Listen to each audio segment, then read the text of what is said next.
I'm the Engineering Services Manager with the City of Longmont Public Works and Natural Resources Department.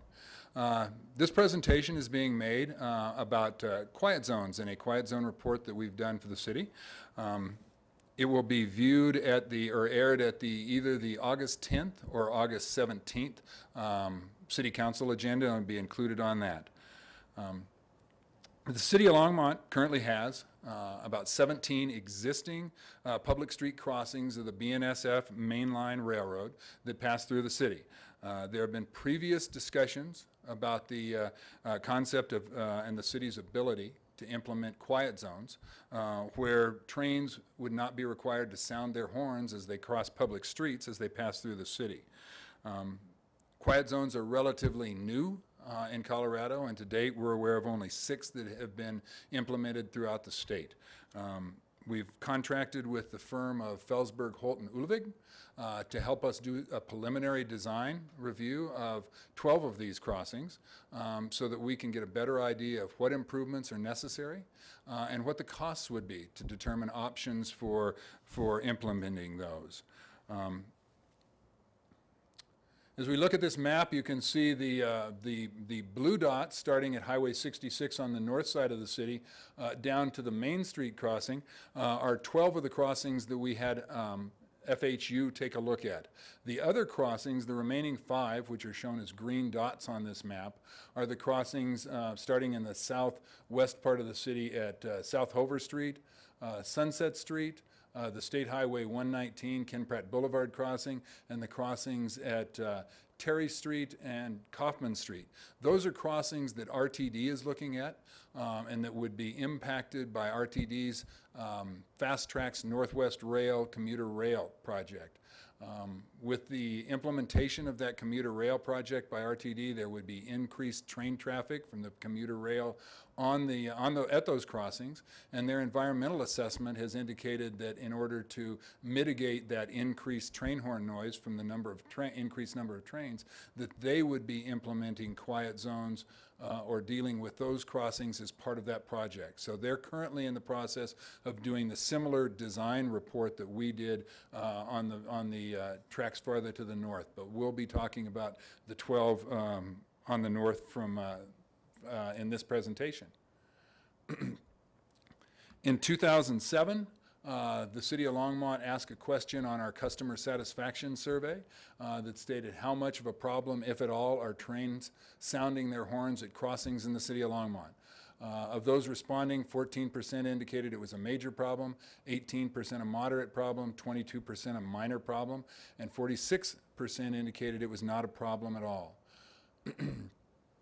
The second question we asked was, to what extent would you support or oppose an increase in the current street sales tax to raise approximately $6 million to eliminate trains sounding their horns in the City of Longmont? And you can see that those responses, 11% strongly supported it, 15% somewhat supported it, 15% somewhat opposed it, and 59% strongly opposed it. Once again, I would reiterate that the question asked was, would you support an increase in taxes to do that? We did not ask about doing this sort of an implementation with existing funding levels. With that, the one other thing I would like to bring up is we talk about some of the specific crossings, some of the improvements the majority of the improvements that we're looking at various crossings would not have a significant impact on adjacent property or on the streets. They simply would be improvements that would allow the trains to quit sounding their horns. In some instances, though, some of the ones that we would be looking at do have an impact on the streets and so would have an impact to adjacent property. We have not yet done a public involvement process or a neighborhood involvement process, and before we made final decisions on any of the crossings that had those sort of implications, we would be holding some neighborhood meetings to go over that with the neighborhood. We have not yet done that at this point in time, since this is just a preliminary look at that. With that, I would like to introduce Stephanie Sangaline with the consulting firm of Felsberg, Holt, and Ulevig, and she will go through the work that they performed. I think, as I already mentioned, Felsberg, Holt, and Ulevig has been involved in implementing 5 of the 6 crossings that already exist in Longmont and have expertise in that area, and that's one of the reasons why they were brought in to help us on this relatively new issue. And with that, Stephanie. Thank you, Nick. First of all, I'd like to take you through a little bit of the history of railroad quiet zones. How this came about was the Federal Railroad Administration actually did some study to determine how effective train horns were in providing an audible warning for motorists at railroad crossings. And they actually turned some train horns off at some at-grade crossings to see if there was an effect. And in fact, there were quite a number of fatalities that resulted from that. And so as a result of that, they established the final train horn rule, which was originally published in June of 2005. It was amended in August of 2006. And basically that rule requires that locomotives blow their train horn at every single public at-grade crossing in a certain pattern and within a certain decibel range. So this final rule also provided communities some opportunities to silence the train horns, and how they did that was they provided information about different measures that can be implemented at grade crossings. This enables the level of safety to be brought to a point where the absence of the train horns did not pose a significant risk. The actual definition of a quiet zone is a series of 1 or more public at-grade crossings where locomotive horns are not routinely sounded. The direction of the City of Longmont is to approach these grade crossings looking at what can be done through a public authority designation. And in order to establish quiet zones using public authority designation, we implement what are called supplementary safety measures. And these are measures that have already been approved by the Federal Railroad Administration. And therefore, they do not require an application to the FRA if they are implemented.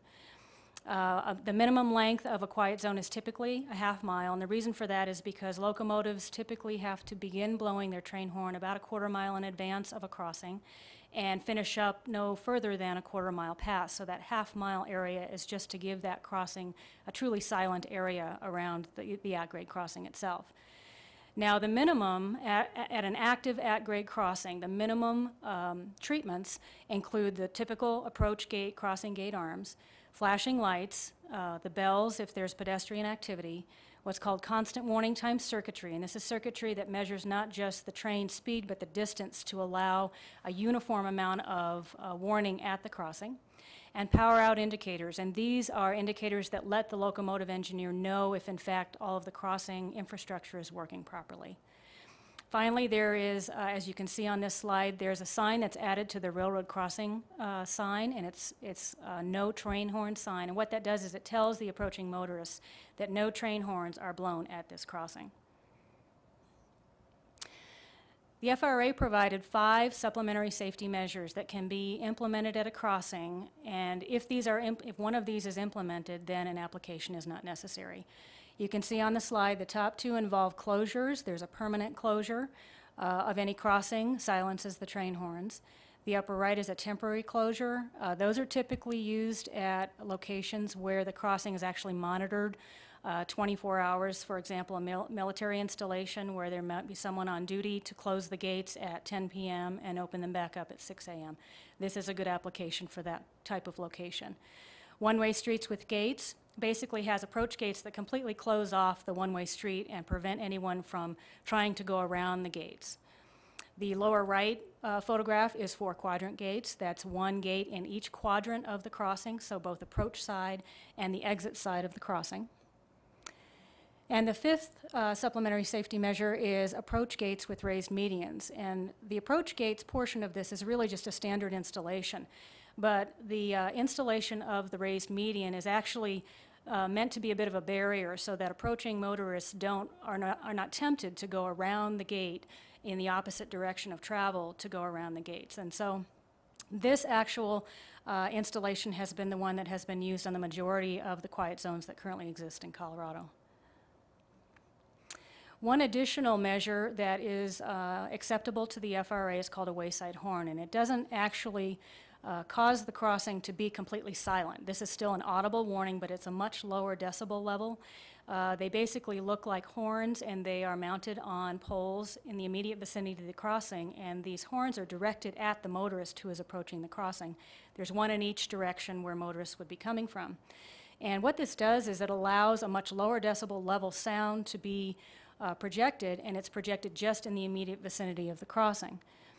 So you can see on this slide the train horn noise footprint for a typical locomotive has to start sounding pretty far in advance through the crossing, and the lingering sound can last a bit past. And so this is a pretty substantial area that's affected by train horn noise from locomotives. Now, this next slide compares it to the wayside horn noise footprint, and this is a substantially smaller area, lower decibel level. These wayside horns are particularly effective in areas of industrial or commercial development where the noise receptors are not as close, and there's typical truck noise and other noises in the area that it's not as noticeable. These are really a very good installation for those locations. For this City of Longmont quiet zone, what we did was we went out and reviewed the crossings that Nick mentioned. We looked not only at the existing devices that were out at each crossing, but we also pulled up the FRA inventories and looked at the accident data and any average daily traffic that we were aware of at each of the crossings. We then developed some concept improvements based on geometry, the different types of treatments that might fit at each location. And after that, we met with, in the field, we conducted the field diagnostic review, and we met with the FRA, the railroad, and the Public Utilities Commission, which is the state agency here in Colorado that has jurisdiction over railroad crossings. One of the things that we noticed when we were in the field is there are several locations where there is active pedestrian crossing that is not immediately adjacent to a regular roadway crossing, and these areas I'll get into a little bit more as we go through and look at the opportunities at each crossing, but these are going to need to be addressed as well because they were identified by the diagnostic team. A typical implementation schedule when we are using the supplemental safety measures for installation. There's a notice of intent. This is typically sent out when the design of the crossing has been finalized. It is a 60-day review period by agencies and the railroad to take a look at what's going to be installed and if they feel comfortable with all of that. Any questions that come from that need to be answered by the road authority. In this case, that would be the City of Longmont. And after all of that construction and installation is complete, the City of Longmont sends what's called a Notice of Quiet Zone Establishment.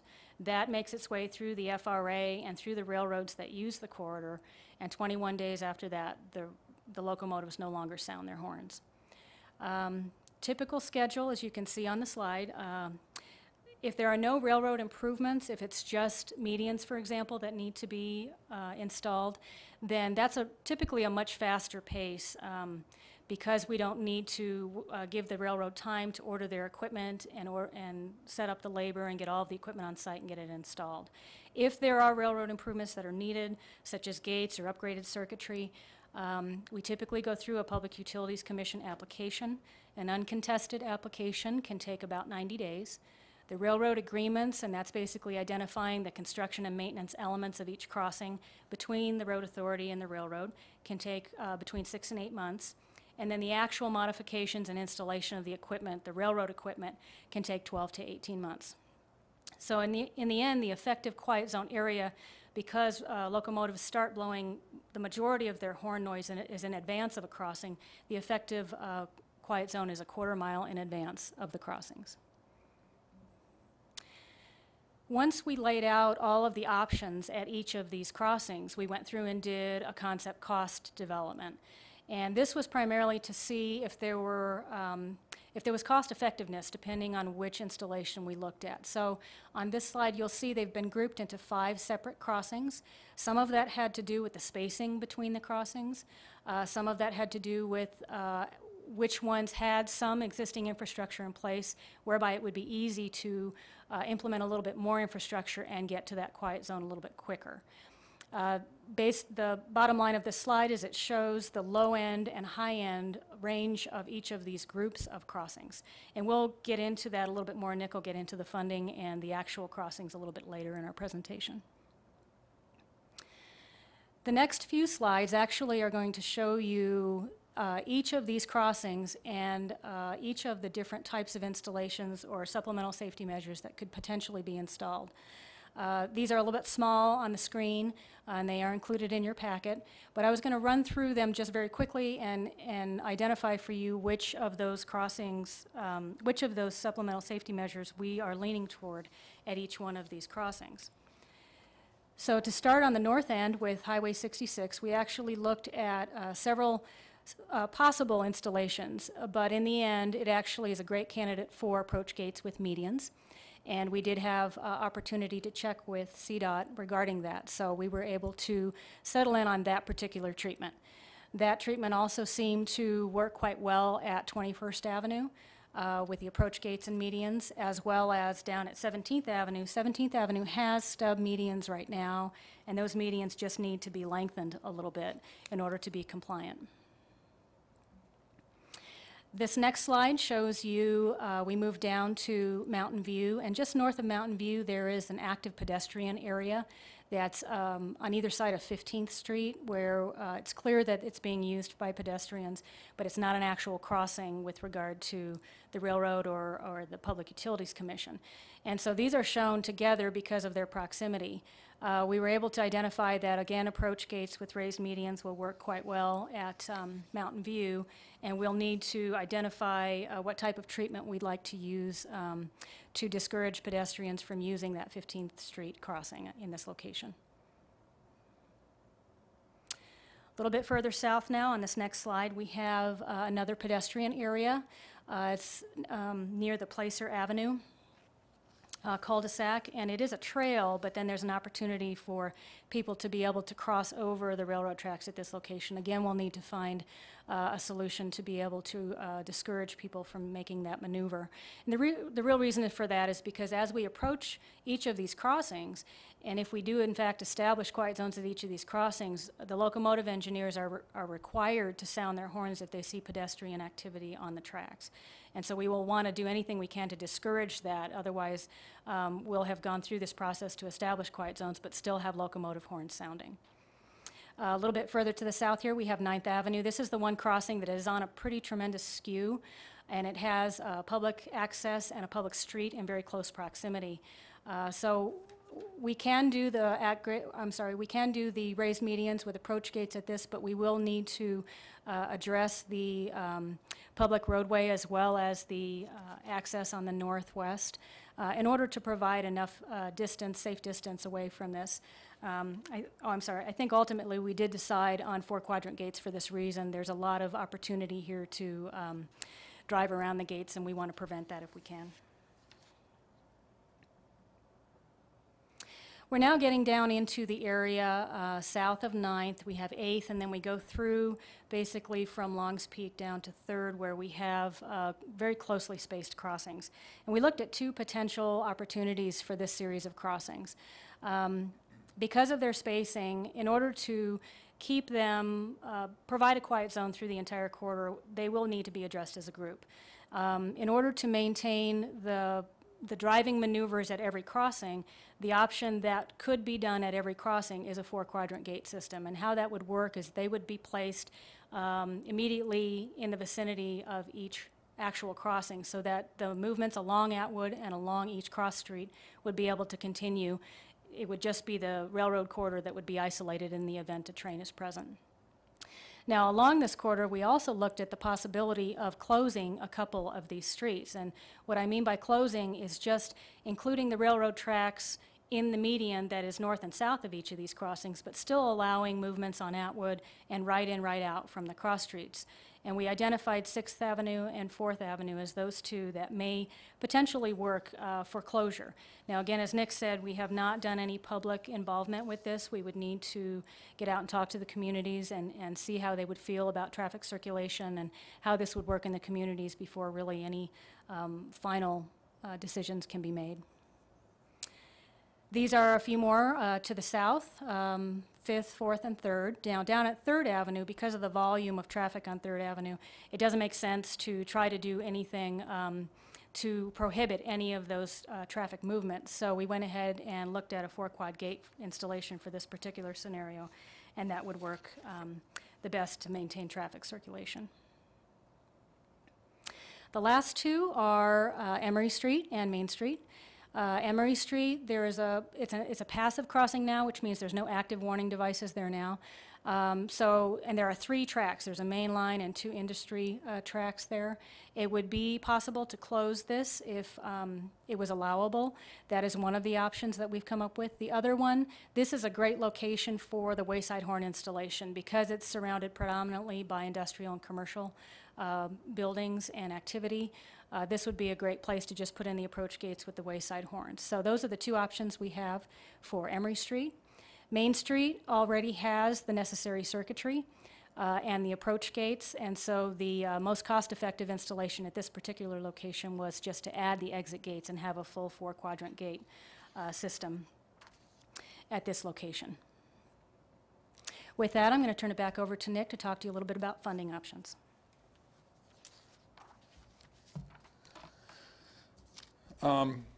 With a total, a few things about funding. First of all, no state or federal funds are available for creation of quiet zones. There is limited federal funding available for crossing upgrades and safety improvements. We've worked with the railroad in the past to do surface improvements at various crossings throughout the community and can work on splitting some of those costs, but not for quiet zones. The one exception to that is that railroads will, and in this case BNSF, will participate when a community is looking to close a crossing. And that's because of their policy and their desire to see a reduction in the overall number of street crossings that they have of their system for safety and operations sake. So with no federal or state funding predominantly for establishing quiet zones, it falls to the communities or the operators of the road system.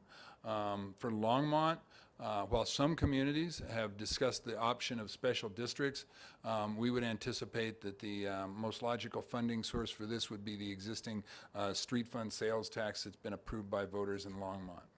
Also, I would state that with a total estimated cost of between $5.5 and $6.1 million for the improvements for quiet zones at all 12 of the crossings that Stephanie just went through, and also adding in the cost of the southerly improvements that are included in the RTD area.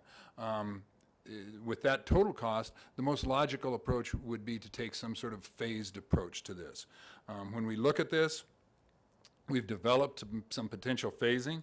We have to look at the fact that there's a minimum length of the quiet zones, that all crossings within a half a mile have to be implemented to do that. That has a strong impact, as Stephanie stated, on that area between 3rd and 8th, where all of those would have to be dealt with in order to implement a total quiet zone in that area.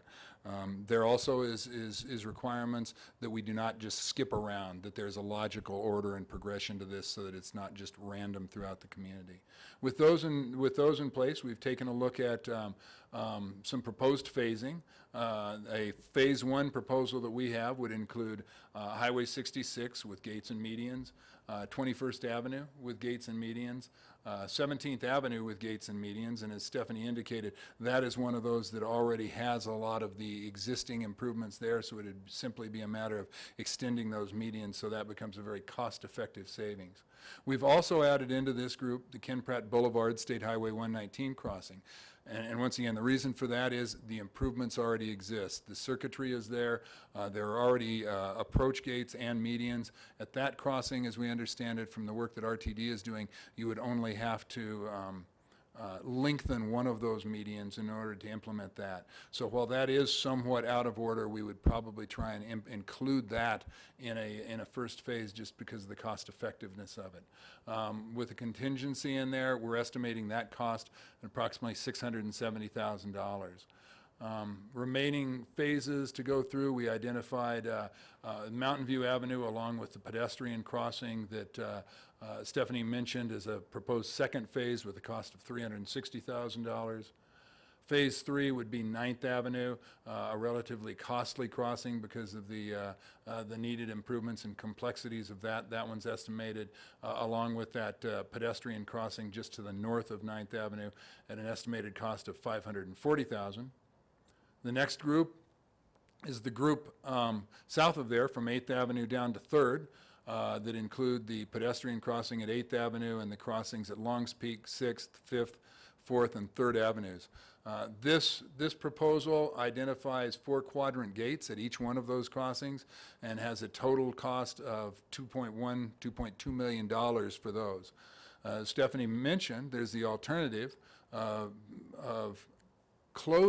potentially closing the crossings at 6th and 4th Avenue, which are relatively low volume streets. Once again, we have not spoken with the neighborhood about that, and before any final decisions, we would want to have neighborhood and community meetings on those sorts of changes in this area to get public involvement on that.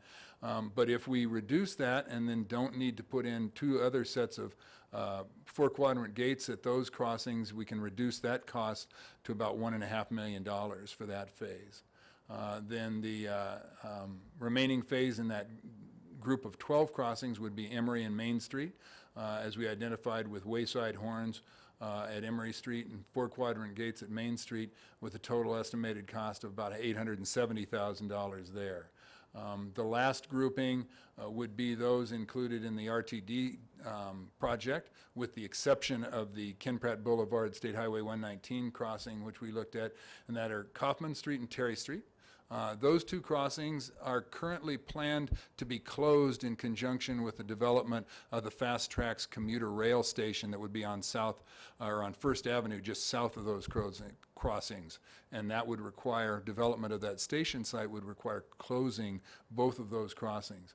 The other 2, South Sunset Street and South Hover Street, we understand from the preliminary work that information we've gotten from RTD, that they anticipate gates and medians would be usable in both of those situations. One other piece of information that we did take a look at, the noise that impacts the community, and we've heard concerns about quality of life impacts from that. And that's a very difficult thing to quantify. It's very challenging. Noise travels, is going to dissipate as you get farther away from the tracks, but it's also impacted by buildings, by topography, by trees, and a lot of other things.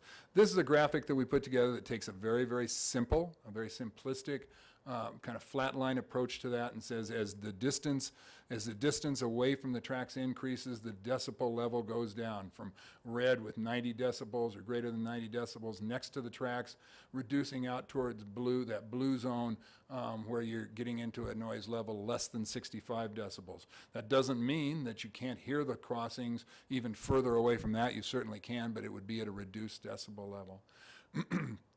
What we tried to do to get an impact, or to get a feeling of the number of properties that are impacted, is then we went in through here, and the numbers that are shown in each of those areas, and we've broken those down according to the various phases or groups that we would look at. We looked at then the numbers through our GIS of how many residential areas fall within each one of those groups. Once again, it's a very simplistic way of seeing how many residential properties are impacted most directly by each one of those phases, and that's a piece of information that we've added to your packet. With that, I'd like to thank you for this. Once again, we anticipate that this is going to be placed on the schedule for either the August 10th or August 17th council meetings. Currently, we're anticipating it will be on the August 10th meeting. You can verify that by checking the city's website at ci.longmont.co.us. And we thank you for your information, or for listening to our presentation. Thank you very much.